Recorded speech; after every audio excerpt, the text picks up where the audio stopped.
The Celtic Exchange, a fresh insight on Celtic Football Club.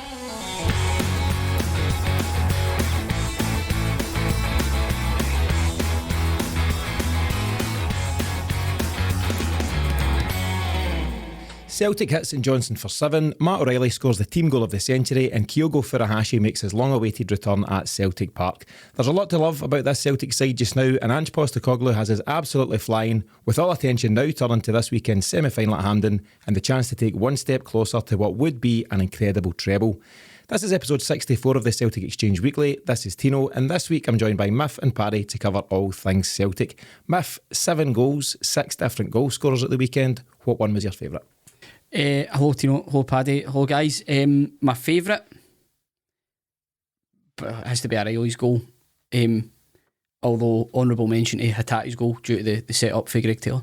Yeah, I know you wouldn't miss the opportunity to give that boy credit. Paddy, Ange just talked about peaking just at the right time of the season, and we're doing exactly that, aren't we? Absolutely. He's been saying it for quite a few weeks that he was still waiting on that coming, and if this is it starting to happen now, then perfect timing, eh? Absolutely brilliant on Saturday. Yeah. So Saturday was Celtic's 33rd league game of the season and our last game before the split. We've got the fixtures now, we'll get into that a wee bit later on in the show. Second bottom St Johnstone with the visitors, and the last thing Callum Davidson will have wanted is conceding that early goal. Yeah, and one of those ones with Callum Davidson, I actually listened to his post-match comments. I kind of think that was one's just like damage limitation, albeit they conceded the 7, but maybe just watching, you know, looking at the next 5 games that they've got coming up, they're going to have more of a chance than what they are against ourselves. So I don't think they'll read too much into it. I actually still think St Johnstone have still got a good chance of being safe, even from the playoff. You can see how poor St Mirren are just now. I know there's a bit of gap. I think there's maybe 6 points between the two, but you wouldn't bet against St Johnstone turning on a wee bit of form. I think so. Particularly against that bottom half who've now got nothing to play for, no European motivation. So a lot of them will just be playing out their fixtures. Well, that's a good thing about the league split, is that when the league's close, it creates almost like a 6-pointer situation every other week. So it won't take much for the games to mean something between the teams fighting relegation. With St Johnstone, just to touch on what Paddy said there, Davidson seemed to pretty much say that at the end of the game, that kind of rested some players thinking the next 5 games to come, this isn't our fight. So interesting, but I think you could see fairly on a combination of both the fact that Celtic were up for it and St Johnstone were a bit spooked. Yeah, I think so, and I think a lot of teams have realised that if you can maybe keep Celtic, you know, at bay till maybe half time and a bit beyond, it can get a wee bit nervy. There was just no chance of that happening on Saturday. You could see from a very early stage, several guys were on it. Least of all, Daizen Maeda. We covered them in great detail last week, and I feel we'll just be covering old ground again, so we won't labour too much. But the guy's just a phenomenon. He's a few to say, but he's some guy. Well, I think no matter how much ground we cover on him, it won't be as much as he covers on a football park. That's a good one. I like that, mate. Well done. How long you kept that in your pocket? Come on. For the audio listeners, I was cutting my fingers now. No, I think with Maeda, he just is. You can see why Ange was so protective of him at the start, because it was, you know, he felt it was fairly ridiculous. The fact he'd had such a disrupted start to his Celtic career, because he was in just off the point, scored a goal, then he was back playing for Japan again. You know, there was a lot of disruption around the start, and also, you know, Ange's teams, their identity is to press the ball high up the park. You saw it from Abada early in the season, who was a really good exponent of it, and I think Maeda just takes it to a different level. And how much it disrupts the opposition team try to build the play for the back. It's just, the work rate is, like you say, phenomenal. You know, and it's great to have a guy in a Celtic team who's willing to work so hard, who can do it so effectively, but also have quality when it comes to, you know, you don't want another, dare I say, like Kenny Miller type situation where somebody grafts hard working down the channels but there's no end product to it. Mm-hmm. What you see with Maeda is he's constantly making those runs and looking dangerous and effective in the box as well. Yeah, that's it, Paddy. There's no doubt that his technique, his technical skills, his first touch at times and different things aren't the absolute, you know, high point of his game. It's that energy, that work rate, that intelligence that he shows as well. And I just think there's no doubt that the work he puts in when in possession and when out of possession for Celtic, it just makes such a huge difference to how the whole field opens up for his teammates. Absolutely. And I think you see the ball that Kyogo played in for him for the 7th goal to lead into Abada. It's not the greatest of touches from him, but it's the run that he makes. It creates the goal straight away. It's a great ball from Kyogo. One thing about Maeda for me is that if he has that bad touch, he's quick enough to get the second one. He's quick enough to get the second ball. I don't think it's too much of an issue on that sense. And what we're always talking at the beginning of the season, the first few months, like once our players get up to speed and able to read Kyogo's runs, then it's going to be something frightening. We just seen what Kyogo is aware of on Saturday. A ball like that through, just caught St Johnstone out. I wonder how many teams are going to do that against with the two of them. Yeah, and I'm going to cover that a wee bit later on. You've jumped way ahead, Paddy. Okay, mate. I really should share these notes with you pre-recording, because Kyogo has only now just played 15 minutes or so with Maeda on Saturday, and Matt O'Reilly. And a question for later on is, sometimes this season Kyogo has been making the brilliant runs and nobody's found him. I wonder if O'Reilly is the guy to find him. So we'll maybe get into that in a wee bit more detail. Mif, I know you love our stats. I'm going to give you some for the weekend, some incredible stats from Saturday. Possession stats, first of all, 84% to 16. 23 goal attempts versus their 1. 0 saves for Joe Hart, which isn't the first time this season as well. 0 saves at Celtic Park. And an incredible 894 completed passes. I'm not overly big on Opta stats and different things, but I believe that's one of the highest ever recorded domestically. Also believe 0 broken bottles in the pitch as well. 0, yeah. There's always next week. Impressive start. We'll see how that goes. However, none of these stats matter unless you're winning games and scoring goals. But of course, if you add in the important stat from Saturday, a 7-0 win, then it all becomes very clear that Ange has found a formula here, Paddy, and it's absolutely working. Well, it's kind of what we were talking about again as well. We're now at a point where players are coming in and out of the team week in, week out, and you're not noticing it. You're not noticing the difference in the sense that there's no disruption to the play. They're all kind of playing off the same hymn sheet, and it's great to see. It's exciting, as I always keep saying on the show. If we go and win this league, which is looking very likely, to get these players in for a full pre-season with additions to it. I said it a few weeks ago. It'll be 20 points plus for me next season. Honestly, I can just one of those years. I really believe that. Let's get this one out the road first. I'm telling you, hey, come on. Flying out the traps tonight. Straight away. Only 2 drinks of my coffee. It's a valid point to an extent, though, Mif. Much what Paddy's saying there. It is so exciting just now, and with each passing week, passing game, passing training session, it's only going to get better. Well, I think the first thing is that when O'Reilly came off the bench, I think he's actually getting better looking. He is just smouldering, isn't he? Impossible. Absolutely smouldering. And what I loved about his first goal was it actually looks like Abada's scored an overhead kick. It's just the way the two of them kind of run in at the same time. Yeah. It's a lovely thought to think that the team is only going to get better, and Ange, in fairness, has been fairly consistent in saying that, judge me, next season, I think he feels like anything he does this season is a bit of a bonus. Already got a trophy in the cabinet, and the way that we're playing at a crucial point of the year is really promising. But as much as I'm getting excited about the way that we're playing, I really can't take my attention away for this year. Next year will be next year. I'll be happy when it comes round. Hopefully we'll strengthen in the right areas. That for me would be another centre half, just to give genuine competition to Starfelt and Carter Vickers, because I don't believe Julian is at the moment, whether that's due to fitness or whether Ange just doesn't fancy him. But it'd be hard to make a judgment on him by the fact that he's not played. Yeah. And also in the full back areas as well, particularly left back, just to give Taylor a bit more competition, because Scales obviously isn't ready because he's barely featured. So those would be the areas I would see as predominantly strengthening, and possibly even another striker. Yeah, I think you might well be right. I mean, very interestingly, 12 of the 16 players involved in Saturday were Ange signings. I think that's incredible. They've buried them in so well. It's not just like we've got 12 guys in, sometimes we win, sometimes we don't, sometimes we don't play well. It's all just clicked together, and the only guys that were there from last season then from on Saturday, Greg Taylor, Callum McGregor, Tom Rogic, David Turnbull, 12 others have come in and not just played a part, but they're impressing week on week. They really are. It's amazing how quickly they have settled, just like you've said there, Tino. You don't see that a lot in football. In that short space of time, you don't really see players hitting the ground running and putting up an incredible fight this season to go and try and win in all competitions possible. It's been great to watch.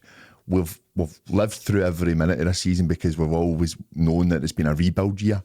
But to get to where we are just now is nothing short of incredible. It's excellent. And I think as Mif's lean towards, there's no doubt that Ange isn't a guy to rest on his laurels. There's never you know, you just stand back and admire what you've done. There's always an improvement with everything you're doing, whether that's some of the back end stuff, some of the coaching, some of the analysis, and you better believe he's going to add to the squad and improve on what's already a pretty strong team there. So that and the ongoing improvement of the existing players will be very exciting. Well, you only have to look at the start of last season, and the recruitment on paper looked good because it was in the areas we needed strengthening. The signings looked pretty strong in terms of tried and tested internationals. Barkas, Ajeti, Duffy all coming in, and it didn't work. The balance wasn't right. You could argue we didn't adapt very well to the whole COVID situation. That compounded it as well. But then you look again what's happened this season.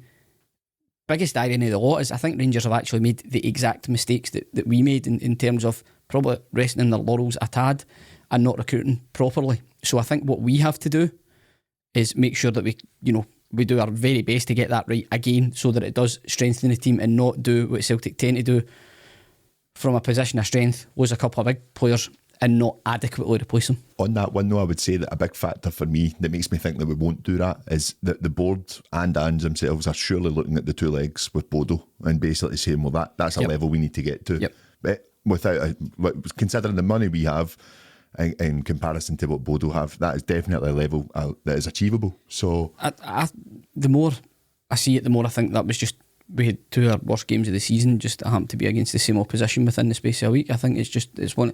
I'm not sure they're as good as we necessarily built them up or made them look to be. I don't know. Their run continuing in that tournament would suggest otherwise for me. Yeah. Mif, they beat Roma last week, so for me, I just think they're just a very well set up unit, and I think something to aspire to. Yeah, I think overall that result, unpleasant as it was at the time for Celtic, I think it's turned out to be a real blessing. I think there's no doubt having this extra space this week being a great example. We've now got actually 8 days, so we play on Saturday and not again till Sunday coming. 8 days to prepare for a Scottish Cup semi-final. Rangers have got they will argue welcome distraction of Thursday night, but that is a tough game for them and that will really play its part. In addition, I think it's a great point, Paddy, that Ange will turn round to the board and say, listen, domestic stuff, you can see all the progress, but we're not ready for that European stuff yet. To compete on 4 fronts is very tough to do for any team at any time. And I think Ange is saying, listen, I've got a decent squad just now. I need more. I need better. And he seems to have an excellent relationship with Michael Nicholson and the guys behind the scenes. And I think he'll be able to reference the Bodo game to say, I need a bit more off you guys. And I don't think there's any doubt that he'll get that support in the summer. Agreed. For me just now though, I think, obviously we are still pushing to try and win the league here. As I say, it's looking likely. I'll wait till we've done it. The Scottish Cup is something that I think that, definitely winnable for us. I'd just love us to see is maybe just try and push and just tie Ange down the now as well. Just to make sure we are just confident and we're going straight into the summer and just getting ourselves ready. Yeah, I wouldn't be against it at all. I think he was asked last week around about the time with the Dermot Desmond interview, and he was saying he's more than happy just now the way things are going and just to focus. He seems a man of his word as well. And now don't get me wrong, unless you've got something tied up in writing, you never know, especially in football, but I think he seems quite happy. So we'll see how that goes. Big plus from Saturday, the return of Kyogo Furuhashi. Mif. We last saw him, ironically, against St Johnstone as well. That was on Boxing Day, so 26th of December, and what was Saturday, the 9th of April. So a long time to wait for a guy like that to return. He received a huge applause, as you'll have been part of, in the 74th minute. Very interesting that when you seen him take the zipper off and you knew he was ready to go, you were just desperate for the ball to go out, and it wouldn't go out, and it wouldn't go out, and it went to him, and it went to him, and it went to him, and then Matt O'Reilly bangs it in for whatever it was, 6-0. Nice way to put the ball out of play if you want to look at it like that. But he eventually does come on, as I say, 74th minute, and what a response, and just amazing to have him back. Yes, and to think of the burden that he carried, as much as you look at the recent form of the team, and you look at guys like Maeda that have come in and hit the ground running, Hatate, you have to remember that we wouldn't even be in the fight if it wasn't for Kyogo. He pretty much single-handedly dragged us through the start of the season when we were in the mud. So great to have him back, and just so exciting to see what sort of partnerships he'll build with the new guys that have come in, because he's barely had a chance to play with them. So bring it on. Yeah. Paddy, you mentioned he obviously played his part with the 7th goal, and it's not the stuff you're used to seeing. He's usually on the other end of it, but just a huge boost to have him involved, isn't it? Absolutely. And it's one of those ones, like the noise of the stadium, just when he approached the byline, the touchline, you're just like, I can't remember. It kind of reminded me when Larson came on for like the return for the lead break, just that the whole stadium just erupted at it. It was kind of resemblance of that. And I just thought, yeah, we've got a special player there, and I think the fans know that. And you're spot on with that as well, Mif. He did carry us an awful lot in the first few months of the season. What a time to come back, though, eh? It's a great run in for us. Perfect. Mif, just when Paddy was referencing Larson, you'll have remembered George Cadetti coming on. Were you there that night? Against Aberdeen? Yeah. 5-0. No, because it was on the telly. I was watching it on the telly. Some kind of Wednesday night, 1997-ish. George Cadetti comes on after much nonsense from the SFA in terms of his registration. I was actually at the was it the Partick game where he get paraded? Was it Partick they were playing? Maybe. I thought I was at that game, but I wasn't at the game he made his debut because he came in and goes, "Go you Celtics!" But he nearly took the roof off that night against Aberdeen, and I think just similar vibes when. Oh, what a finish! Oh, what a player! Brilliant. We had him for too little time, Mif. Yep. But we'll not dwell on that. We've now got Kyogo, so let's enjoy the moments. Good quote here from Matt O'Reilly. So he says, "I've only trained with Kyogo a couple of times. I'd heard from everyone else how good he was, but you really notice it when you're with him every day. The sharpness of his movement isn't something I've seen before. He always knows where to be." And that was what I was referencing earlier on, Paddy. It's really exciting to see that we're now approaching this, final, hopefully 7 games of the season that we've still got to play, and to have the potential of O'Reilly's and Kyogo's and Maeda's all to link up. He's not played with Hatate for even a minute yet.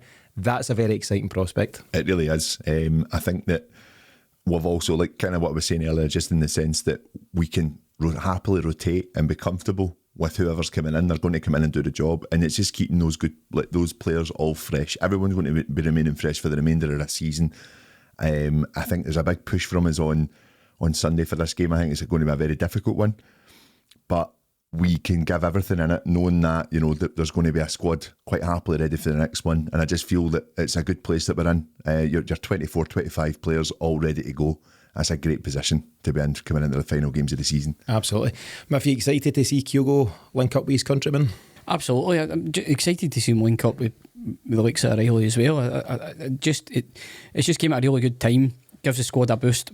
Just on the note of everybody being fresh, what's the update, or has there been a bulletin on Giakoumakis yet? Not heard anything yet. Nothing yet, no.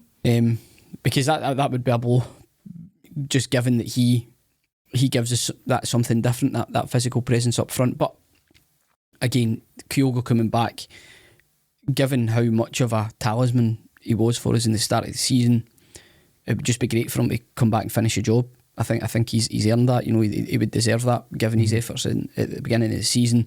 And I think what we have seen from him, we've seen that quality from him not only in the SPL, but we saw it in the Europa League as well. Mm-hmm. We know he can do it on the big stage. We've seen it in the cup final as well.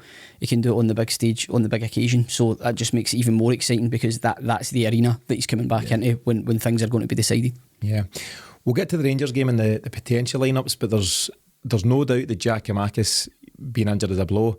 It would look unlikely that he's going to make it, given the nature of it. It looks to be a hamstring injury, so he's limped off after, I think, 22 odd minutes just after his goal. A brilliant finish, by the way. Yes. That's Larsson-esque, that kind of angle. Yep. Really impressive. And he found form at the right time for us as well. I think he's got 13 goals in total for the club, 12 of them coming in 2022. It would be a cruel blow to him, Paddy, if we lost him at this crucial stage. It really would be. A lot were saying, like, who do you drop him for obviously Kyogo coming back? And the argument for me was no. The reason being, he's definitely earned his place, and I think that for someone like Kyogo getting up to match speed again, I wouldn't have minded Kyogo being in and out the team. It's maybe looking like he's probably going to have to come back in and maybe starting a few games. But again, he's not going to have to play full 90 minutes, because you can easily move Maeda into the middle, have Abad on the left or Jota on the left, and vice versa. This is the depth we've got now, and this is where it starts to show that we've basically the recruitment has worked so well for us this season. It definitely has. I also think, just as you're talking there, the 5 subs thing is a huge, and I might even say unfair advantage, to be honest with you, for a club like Celtic and maybe even Rangers with their resources, whatever their resources are at this moment in time. But for us to be able to bring on 5 players, and it's not just 5 guys like, on you go and get a wee 20 minutes and you'll do just fine. You're replacing really good player with really good player, and you don't see any drop in quality. And actually, it's maybe even the reverse of that. You're seeing an increase, because you've got Matt O'Reilly, for example, comes in at half time for Rogic. They two have been vying for position, and O'Reilly says, I'll show you why I should be starting games, and comes in and then scores his goals, has a brilliant game. and he'll be in the reckoning now for Saturday, or for Sunday, sorry. So it's such a huge advantage to be able to bring on like for like at this stage in the season.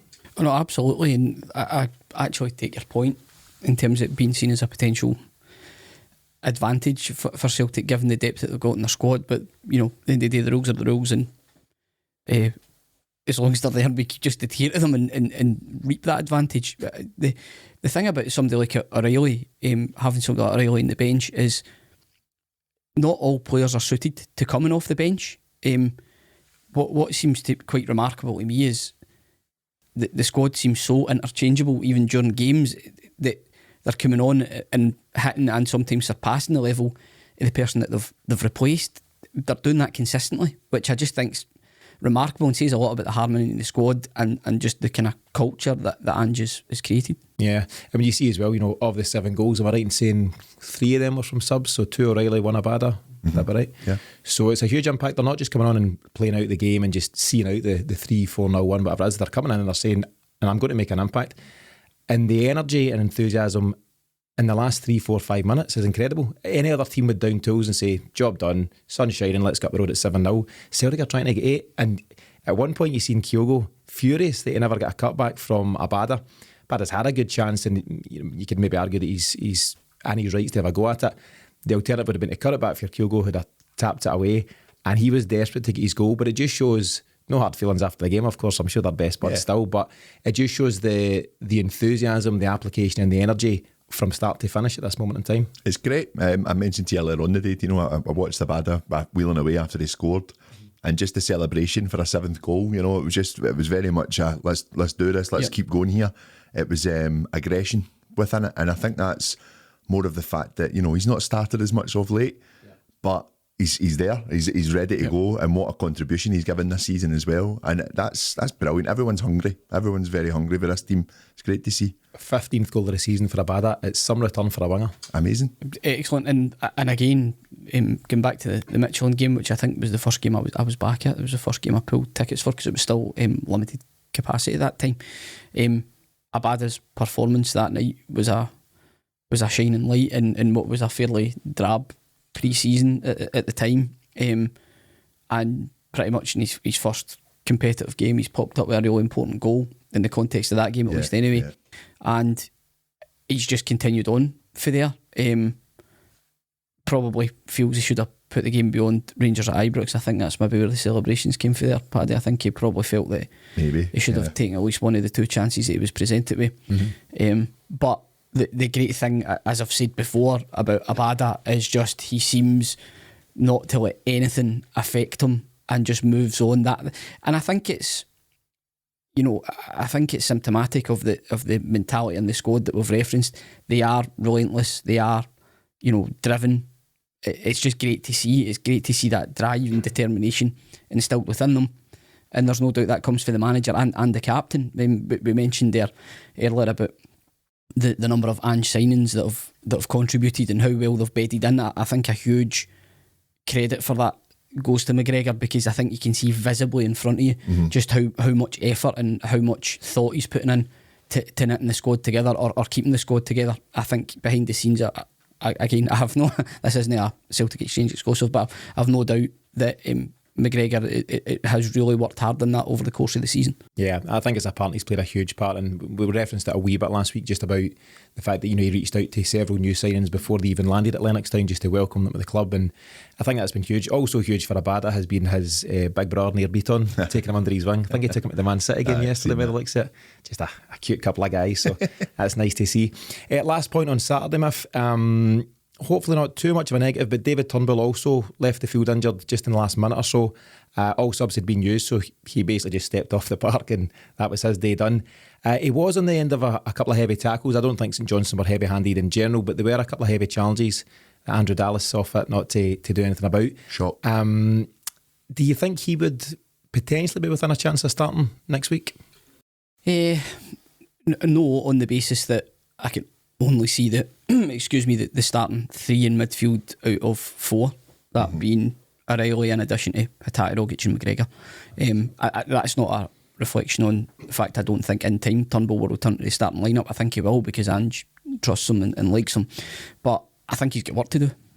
I think so. There's no doubt, and I think the stats doing the rounds, I need to double check, but he'd started something like 33 games under Ange before his injury, and there's no doubt he was and maybe still is an Ange favourite, but this team's changed in that short space of time. So with the 15th of December, I think he got injured against St Johnstone in the League Cup semi-final, and a lot has happened at Celtic Park since then, and I think he's a real talent. I'm a huge fan of David Turnbull, and I've said it several times now. I also think he looked really lively on Saturday, linking up play, popping off the passes, finding space for the return and different things. I think he's a huge talent, but nobody will walk into the Celtic side nowadays. No, and this is the beauty of it. It's competition is high. I've said a few times on this show, I was quite critical of Turnbull in a team where last season he was one of the hopes, considering how bad it was. But this season I kind of felt like I just wanted him to see him take a bit more of a risk. A lot of the time he was too comfortable in playing it back instead of trying to drive the ball forward or try and play into the space behind the bank of four that we're up against. A lot of the time he just didn't want to take that on. That's the huge measure for me. He gets that in his game, then he's knocking the door every week to play in that team without a doubt. I think coming back from his injury, I do think he'll just be kind of used sparingly for the remainder of the season. But a good summer ahead, hopefully, for him. Hope so, and he's definitely got goals in his game. I think he's still fourth top scorer, for a guy that's missed a lot of football, so that's a great bonus. You mentioned he was one of the few shining lights of last season. The other shining light was Ismaila Soro. Remember that guy? He has gone. He's as far out the picture as Ayetis and Barkas and Ball goalies, but I think we'll see those guys move on in the summer, maybe one or two others as well. So the post-split fixtures have been released today. Obviously the top six was confirmed at the weekend, so we can now confirm that Celtic's run-in will be as follows. First game up, Ross County away, Sunday 24th of April, followed by that Rangers game at Celtic Park, Sunday 1st of May. Then it's Hearts at Celtic Park, Saturday 7th of May, Dundee United away, Wednesday 11th, and then finally Motherwell at home on Saturday 14th of May. You'll have seen as well that Sky Sports have confirmed that all 5 of Celtic's games will be shown, and that's kicked off a bit of a storm on Twitter. They must just like watching Ange, Mif. Can you blame them? I cannot. Were they not due to play catch up with us though? Was there not something came out the other day that they've shown more? I think it was Rangers? something like 18 Rangers and 14 Celtic, something like that. So listen, I'm never going to argue with too much Celtic being on the telly. But with that, breakdown, that run of fixtures confirmed, it basically means in its simplest form, you win the first 2, you win the league. Absolutely. I like that equation. Yeah. Easy maths, Mif. Rangers. Wait to write that down. So if we beat Ross County and we beat Rangers, they would be a minimum of 9 points behind us. They need to take something or full points from Motherwell to avoid that. But they'd be a minimum of 9 points behind us with 3 games left to play, and we're currently 19 goals better off. It's a hell of a position to be in, isn't it? Just shows you why games like Saturday are so important, just to not stop, keep going, and you basically speak about that the goal difference being a point. There's like another point coming on there on Saturday. Brilliant. What you're saying, Paddy, is we don't stop. Is that what you're saying? That's exactly what I'm saying, mate. To tie in nicely with the season ticket campaign. I thought that's what you're suggesting. That's exactly what I'm saying. Based, Mif, on current league form, Ross County away is a bit of a toughie, isn't it? Difficult game. I must say I'm utterly shocked at the good job that Mackay's done there. I just didn't see that working out for various reasons. But fair play. I mean, they looked gone at one point in the season. They looked like they were going to tail off, and they've come back and they've been on an excellent run of form. Albeit that when they came to Celtic Park, they were coming in a good run of form, and we kind of ran over the top of them. Different proposition up in Dingwall, but we've got our eyes on the prize. We just need to continue to be relentless. Yeah, Paddy, do you see any potential slip ups either? I mean, all going well after those 2 games doesn't really matter, but what's your general take on the 5 games we face? I'm just looking at the 2 ahead, to be honest. With it in the league, I think Ross County's a difficult game up there, always is for any team. I watched their highlights against Aberdeen. They were very, very fortunate with the penalty. Never a handball, to be honest. It was right at Johnny Hayes. I don't know if you've seen it. No. Watch it. It's a disgraceful decision. Who's it if? Can't actually remember. Can't remember who was in charge. But it's a really bad decision, and also his arm was outside the box as well. So just watch it. You'll have a good laugh. A double whammy. Aye. So I think watching them, they set up very well. They're very hard to break down, and that's what he's done really well for Ross County in a season. But they're quick going forward. I thought that was probably one of our hardest games this season up at at Dingwall, and yeah, I think we're probably a lot better than what we were then, though, and I'm confident that we should go and beat them. But yeah, it's still a difficult game. Yeah, they'll be playing as well for potential Europe, which is incredible given they spent most of the season down the bottom half. That aside, though, Mif, had somebody offered you this run of fixtures, a 6-point lead, a 19-goal lead at the start of the season, you'd have bitten both their arms off. Absolutely. And if Ross County do get into Europe and they go away, would that be a staggy do? No. Just end it now, Tino. No. Back. Couple of chuckles up the back. Yeah. No, absolutely. Look, but we're well ahead of schedule. We just need to be happy with that. Just keep your eyes on the prize. Keep going for it, lads. Get it done. Yeah. Please. Paddy, we've obviously discussed Ange's, one game at a time approach. You've obviously got your 2 in a row scarf looked out. You've got this season and a 20-point swing next season. But, with Sunday in mind, real focus must now turn to, cup activity even just for this 1 week. They won't be looking any further than Sunday, will they? No chance. And we all talk like, oh, surely they're keeping an eye on this game, surely they're keeping an eye on the games coming up. It's definitely been a season of one game at a time for us. And I think it will always be with this manager, to be honest. The focus on each game we've went into, to go 32 now, unbeaten. 33? I think it's 33. 33 now, I didn't want to pull you up on air in front of everybody, embarrass you in front of the listeners, but that's fine, mate. I think it's 33. No problem, no bother. Aye, so I think it's testament just to how focused we've been this season. And for me, nothing moves away for this game on Sunday. I think we'll be ready for it. I do think it'll be a difficult game. I really do. But if we show up, we'll win. Yeah, I mean, if sometimes you're a wee bit pessimistic with things like that, it's fair to say. But as Paddy says, we're in brilliant shape. 6 points clearing the league. Full week to prepare for this one. Guys feeling confident. Everybody playing their part. How are you feeling about it? Well, I feel confident. Certainly more confident than I've been at any stage in the season. But I'm always in these situations. I try to just keep myself grounded. I'm not like Paddy. I'm not already celebrating winning the league by 20 points next year. I'm still just focusing on the task in hand. Going back to the point about how focused the squad are and how true to their word that they are, quite clearly you can see from photographs on social media that Ange is out with the family on a Sunday at Silverburn because he's getting his photos took when he's out there. Maeda's getting photos took in Costco. They're not sitting watching, waiting for the results coming in. They're using their downtime as it should be used to get away from the football, to switch off, so that when they do come back in, they're focused and they're ready for the task in hand. So, listen, big games coming up, but that's what this is all, stage of the season's all about. And what we would have given, 3 or 4 games into the season to say you'd been with a shout to winning a treble, even the fact we're in the position we're in is unbelievable considering where we started. Yeah. You mentioned there the likes of, Ange and Maeda doing what they're doing on a Sunday and all that stuff. He references frequently the mantra of controlling the controllables. There's no point in stressing about things that you cannot affect or impact. And I think that's exactly what he's done within this dressing room. There's so much noise. Scottish football, West of Scottish football, West of Scotland football. There's just so many different factors and people looking to make headlines and different things. And I think Ange just shut out the noise, Paddy, and just allowed the players to fully focus on what they're doing. Totally agree. What was spoke about quite a lot this season was the basically the jackpot of winning this league and what it means.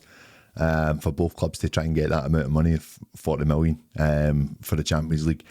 That's all disappeared now. The narrative's totally changed again, and it's more about, I was reading an article today about showing clubs should be showing a lot more respect to Rangers for the position they're in. We don't put ourselves into these positions. That's what our media does. Yeah. And I just think that our team is so distanced away from all of that. It's been brilliant. Us fans obviously will buy in and read in and be like, no, totally disagree. That's what we do. That's where we're allowed to have vent our anger, vent our fury at stuff that's been said with stuff like that. But I kind of think to someone like Lennon last season would have something to say about some of the stuff that's been released lately and just would distract from what the more important thing is, but it's just, you're just not going to get that with this guy. Yeah. He doesn't take anything that they say seriously, and it's it basically just keeps the team grounded, as you said, Mif. I read the article, I think it's Keith Jackson's article in the Record, and he's basically come out and saying the whole of Scottish football should be behind Rangers and fingers crossed for a big win against Braga. That's just not how football works. He was saying, it's the some bigots and some sectarian people that that aren't for Rangers. We're not bigoted, we're not sectarian, but we definitely don't want them to win, because that's just football and it's rivalry, and that's how sport goes. So you can't be criticising guys for not wanting their biggest rivals, whatever version, to be winning in Europe. That's just not the way it works. No, it's not how it works, and it's never worked like that. So yeah. Anyway, that aside, while we're on these kind of points, another point to definitely address is this narrative that the automatic place in Europe, the coefficient thing, is all down to Rangers' handiwork over the last couple of years. If you look into it, and you follow guys like Moravchik25 on Twitter, who's a brilliant guy for European stuff, Celtic have achieved more coefficient points than Rangers in the last 5 years. Jackson references in the article like all Rangers' good work come to nothing. He needs to get his facts right, and others need to start telling the truth. Yeah. Just to be blunt about it. There's a huge reason. Yeah. It's not up at the numbers that it is now. They weren't there, and that was their own doing. Mm-hmm. Simple as that. So fired up at night, lads. But Celtic deserve as much credit as anybody for getting this automatic Champions League place. So if Celtic do go on to secure the league title before next year's, Paddy, they fully deserve what they're going to get in terms of that Champions League group entry. I don't think I've got anything to say here, lads. I think I'll just sit back. That's absolutely fine. There's a suggestion, Mif, that there is more pressure on Rangers going into the game than there is on us. Obviously, we're in a very healthy position league-wise. We're not, and a lot of people would say the Scottish Cup would be a bonus. But now that you're here, you're definitely viewing it as something that we should absolutely be targeting. But that being the case, Mif, do you think there is pressure, though, on Rangers to come out and have a go at us again and open up? There's pressure on Rangers just to win the game. How they go about it, I honestly don't think their fans will care. I think you were probably looking at the game in February at Celtic Park, and the school of thought for Rangers fans was they gave us too much respect. They sat in, they didn't really play in a style they would normally be associated with. They've then done that at home, come out all guns blazing, and it's actually more or less played into our hands because it's allowed them to run out of steam after about 15 minutes and for Celtic to gain control of the game. So I think Rangers probably are under pressure to win the game because they've lost the first in the kind of triple header, so that puts an immediate pressure on them, because straight away the way that it works in Glasgow is the team that doesn't win is under the most pressure, and the manager has to find a solution. I think what Van Bronckhorst will be asking himself is, what is that solution based on how he's played already against Celtic and not won either of the games. For me, what is key is that we don't change, and I don't think we will. We've shown that we can stand up to an onslaught from Rangers when we're under pressure. I think that's a big thing. They threw a lot at us at Ibrox, and we stood up to it. And I think if they come out as all guns blazing, I think we might catch them. So, really intriguing to see how it plays out. Just as long as we keep our heads and don't do anything silly, we should win the game. Yeah. What do you think, Paddy? I think Mif's right. I don't think, in fact, I'd bet the house on it, we won't change what we do. It's just we know Ange's system, his style, his setup, his approach. But what about Rangers and how they might approach this game, given everything that's going on around it? So this could be 5 out of 6 trebles for us, and this could be them still trying to get one trophy they've had in 11 seasons. The pressure is very much on them, in my opinion. I think for us, we spoke about this during the week. We got that lead at half time last week at Ibrox, and for me, Ange basically said, let them come at you for the second half. I think that's different on Sunday. I do. I think it's different in the sense that it was probably Ange thinking, you see, if it did go to a draw here, we'd probably, if they equalised, we'd probably still be able to come out, play some good football, and try and go for the third goal, which we were doing anyway, to an extent, with some of the chances missed. I just think that could possibly just be too much for them, especially if they've got a long night on Thursday night against Braga. And that's a great position to be in. I don't think he changes much from how we played on Saturday, but I definitely think at Ibrox he said, step off, let them come on, because they had to do all the work we didn't. I thought that was interesting, Paddy. So many people have said Ange doesn't have a plan B. It's just this relentless attacking football, and he's got no consideration for the defensive approach to the game. That clearly wasn't the case in the second half at Ibrox, because he absolutely invited that pressure, and he instructed his team to do so. And you've seen how narrow the team went, from Taylor and Juranovic at the full-back positions. They've deliberately stood off the wingers and said, fire it in the box, and you'll see what you get from it. We did it We did it in the home game as well, the second half, when Ryan Jack won the second half, nothing each. Yep. That's right, we with a shot off the crossbar, goal of the season. Yep. So, it's not unknown for him to do it. But it is interesting. But he obviously, I think, will take the game in the usual approach to begin with. Yeah. And if we then need to change the system to defend a lead or something, we're more than capable of doing so. A big factor for me last Sunday as well, as I kind of said to you as well, Tino. One of the things for me is the minute Carter Vickers, and in the first half this is, the minute Carter Vickers and Starfelt realised they had more pace than came out of Roof, that was it. The ball was coming out quite comfortably for the rest of that first half. That's all I need to do again. The interesting thing for me is that Roof, having scored at the weekend, might have a wee bit more confidence about him than what he did. He just looked to me, he almost looked like he knew Starfelt and Carter Vickers had the better of him before the game had even started. I don't think Roof's the worst player in the world. No, he's not Morelos. No. He's not going to give you as much physical or as much of a physical threat as Morelos would. He'll run those channels and he'll get the defenders turning. Roof looks like he needs to kind of ball into feet, but he's a tidy player and he's on the ball. For me, just Morelos missing just makes it a completely different game. Aye. They've not got that quick ball forward to get them up and get support in. So if we control the game, what we have shown is that our movement is such that we will create chances against them. What you're just hoping is that we take them in a timely enough fashion, and that should see us through. A big factor for them, I think, yesterday though, was actually the delivery of somebody like Barisic coming in for the left. I think that was worked a lot better for them. And we see what happened to Barisic at Celtic Park. So it just I think that's Roof got a lot more better service yesterday for them for the goals I'd seen.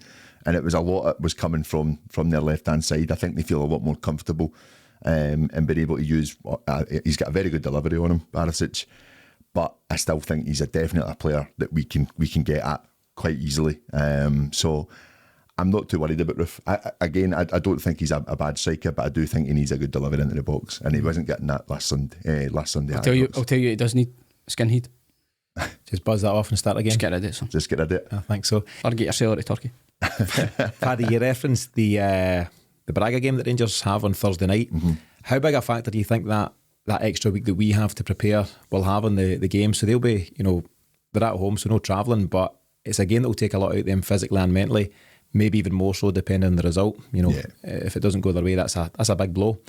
How much of an impact do you think that could have in terms of the prep for both teams? Huge, because I don't think Braga are going to come, and they're not going to try and come for a goal. No, it'll be kind of like the way we went over to Boa Vista, in the sense we were up against it. Back in the day. But it's just one of those games, Portuguese teams will probably just try and see it out. They've got their goal, that's all they want to sit on. And Rangers will have to throw everything at it on Thursday. I seen a bit of the Braga Rangers game, and I didn't think the Braga centre halves were up too much. They looked pretty slow and cumbersome. So their keeper was okay. He came out for the crosses quite well. So I wouldn't be surprised if Rangers went through. I suppose the opposite could happen then if they get a big result on Thursday and go through. That could seriously lift them. So you talk about energy levels and the physical prep, and there's no doubt that we've got the luxury of that this week. But a big win for them on Thursday could have a bearing on how they approach it. It could do, but it's not going to change how we approach it. So I think that's the key in it all, is that we're going to play in a certain way. We're going to go and try and win the game. What Rangers do is obviously got to be down to them, but I just think it's intriguing. They've kind of tried two different ways against us that haven't worked. That's just the interesting thing. Things can happen in football games. Player having making a stupid decision when he's left 1-on-1, red cards, refereeing decisions, that type of thing, marginal offsides. It's just going to be interesting to see how the styles mesh again. Yeah. Bring it on. Yeah, but hope be.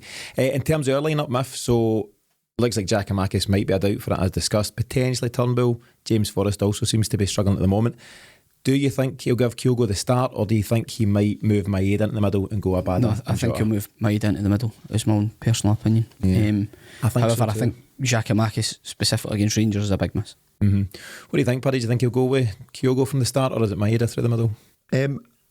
I think Kyogo's probably been fit enough for quite a wee bit. I wouldn't be surprised if you've probably seen him start, just to give something else for Rangers to think about, and then you've got that luxury of being able to maybe move Maeda in later, because you're going to get the full 90 from Maeda quite happily, full 120 minutes. Aye. And then I quite like the idea of someone like Abada coming on again and just being fresh and pushing from maybe the right, maybe bringing Jota over to the left. I wouldn't be too unhappy if we started Kyogo. I think it would be good. You'll never see me upset at Kyogo starting for Celtic. You know what I mean? But I think he'll start on the bench. I think he's sharp and physically fit, but match fitness is a different thing. And I think given what happened with his hamstring previously, I think he might just be a wee bit cautious of him. And then if he needs to bring him in, he might do. The other big question, Paddy, I think is the Matt O'Reilly versus Tom Rogic thing. So he's chopped and changed between the two of them, since the turn of the year. O'Reilly certainly staked a claim with his second half performance. 2 goals were excellent actually, but the second one being the kind of pick of the bunch.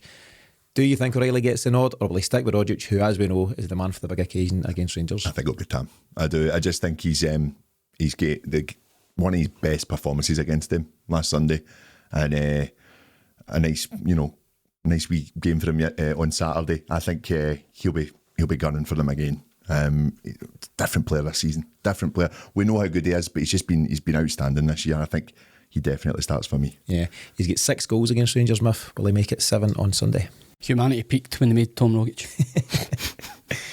Sure did. So is that your clever way of saying you think he'll start Tom Rogic?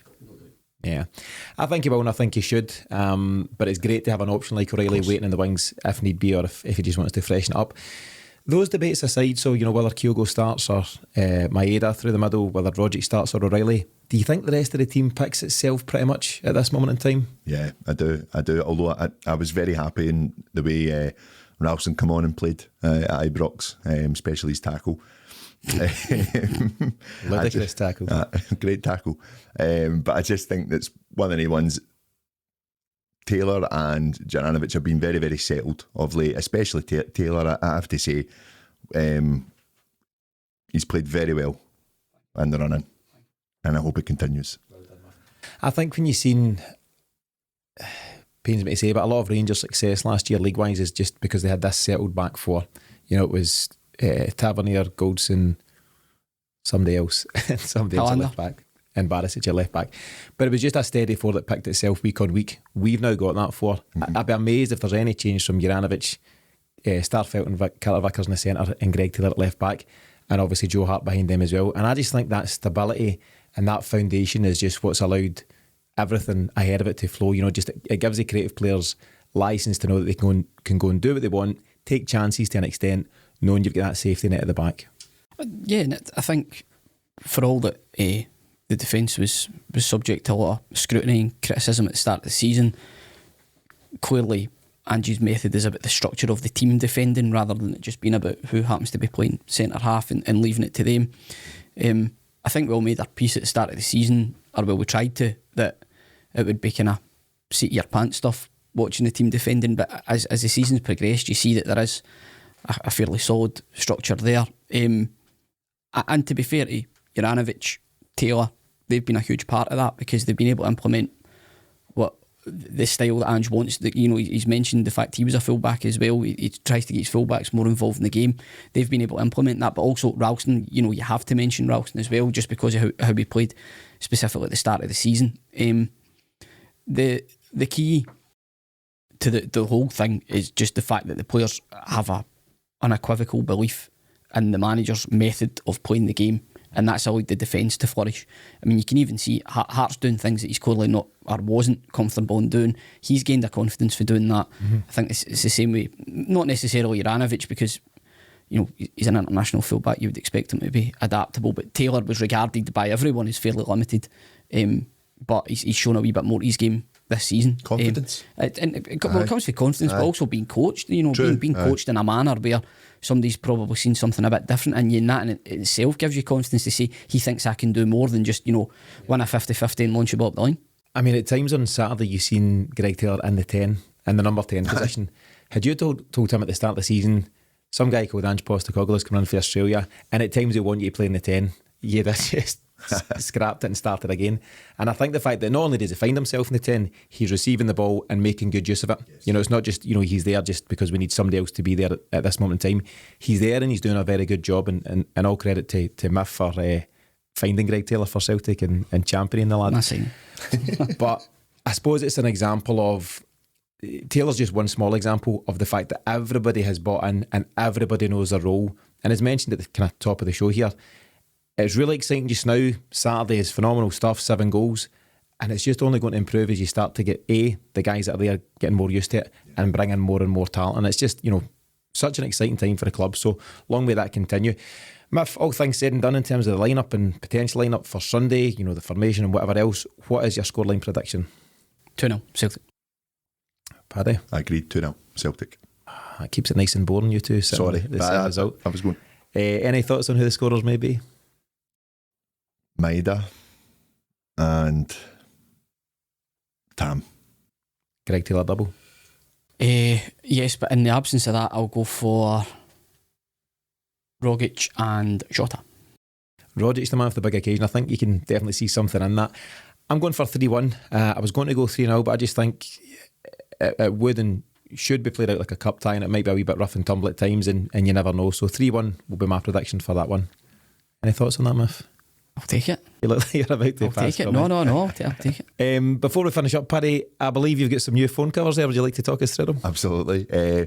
Just a big shout out to the guys. This is my QVC moment here. I'm trying to find the right camera. So for the listeners here, we'll put up a wee post on our social media sites here, but a shout out to Tech. They sent us these in just so if guys are looking for some nice mobile phone covers, we've got this one here, and we've got this absolute belter here, and we've got our leader, which is Ange Postecoglou here, and we've got also this one here. Give the wee guys a follow on the likes Instagram, Twitter and stuff like that, and have a look at what they've got. Some great stuff for them, and cheers again, boys.